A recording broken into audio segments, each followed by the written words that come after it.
Could we please come forward, Mike, and let's congratulate Mike on being chosen.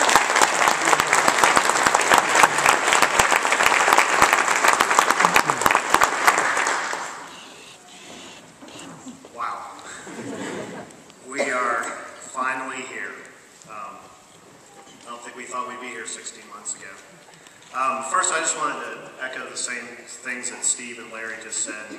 Wanted to thank the family and friends, also our employers, and the fine folks in the program office. They really helped to support us over the last 16 months. It would have been impossible for us to achieve this without their support. That could have been an encouraging word. It could have been taking on extra responsibilities. But most of all, it was allowing us the time to pursue our studies. So thank you. Let's give them another round of applause.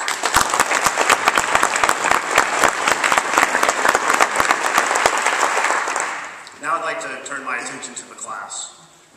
It's an honor and a real privilege to be up here today.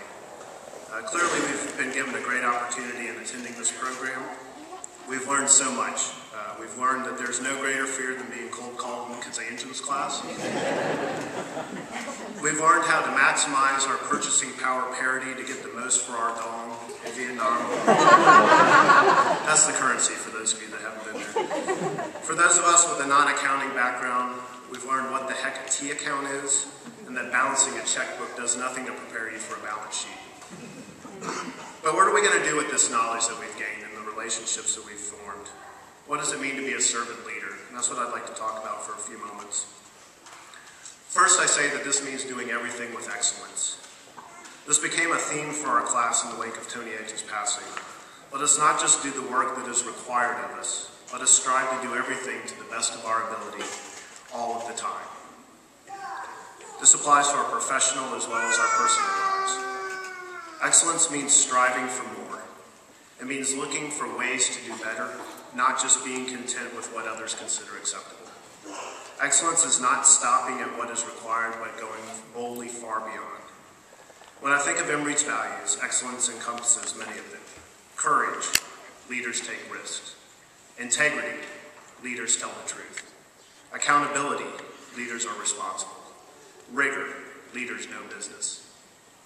Secondly, let us not just seek to maximize profits and shareholder value as good Anglo-Saxon businessmen and women. Thank you, LG. Let us be sure to care for and value every individual that we work with. I checked with John White on this, and he ran a model. And his conclusion was that this will increase the net present value of the firm. And an increased net present value of the firm will do what, according to Susanna Keller's famous words? Raise the stock price. And this is an idea that not even Mike McCloskey could disagree with. Of course, there will be difficult business decisions to be made that could invariably result in the loss of jobs or closing of facilities.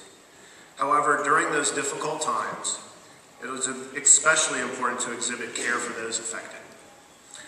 We have to get past our natural inclination to think of this as just a business decision and open ourselves to how such decisions are affecting individuals personally.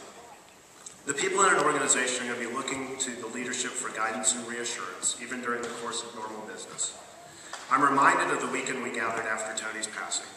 Steve Walton and the others on staff took time to pause that morning. We did not rush into the day. They allowed us time and space to grieve and to process the loss we had collectively experienced. I learned more about leadership in that moment than in any other time here at Emory. We must be willing to engage in those around us, to encourage them and tell them they are valuable, not just because of the work they do, but because they're another person trying to make it in this crazy world of ours. And I just want to say to each of you here today that you are valued and you are a cherished creation. And as leaders, we can have an enormous effect on the psyche of an organization. Will we create an environment of fear and intimidation, or openness and trust? Will we create a place where people feel micromanaged and second-guessed, or empowered to realize their full potential to do everything with excellence? I believe that people will look to us for inspiration and trust. And finally, there's a lot of wisdom within the walls here at Emory. And I'm not just talking about our wonderful faculty. The words are written in many different places. In the journey ahead, things will not always be easy. And there may be moments of doubt and times when the weight of our responsibility as leaders weighs us down. And during such times, we would do well to remember the inscription on the fountain outside in Patterson Green. And this comes from the Apostle Paul's letter to the Philippians. Whatever is true, whatever is noble, whatever is right, whatever is pure, whatever is lovely, whatever is admirable, if anything is excellent or praiseworthy, think about such things. This list of attributes is just the kind of reminder that we need from time to time.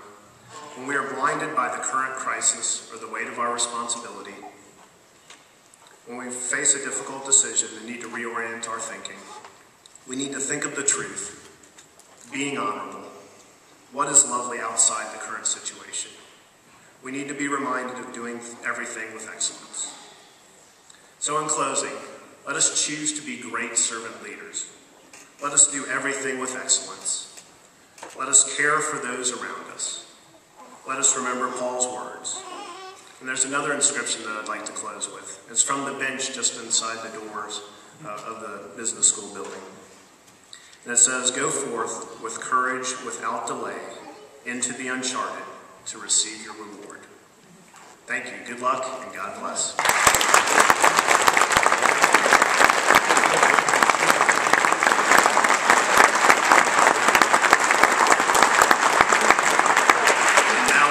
My great pleasure to introduce Janine Davis, who will sing "Great Is Thy Faithfulness."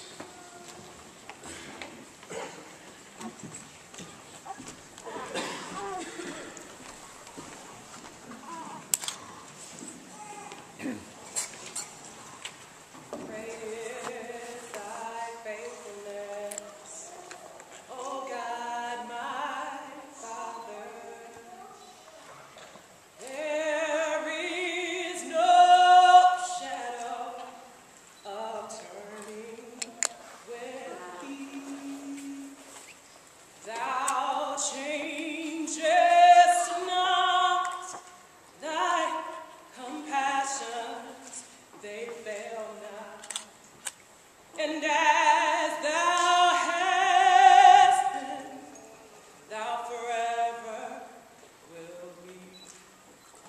Summer and winter, springtime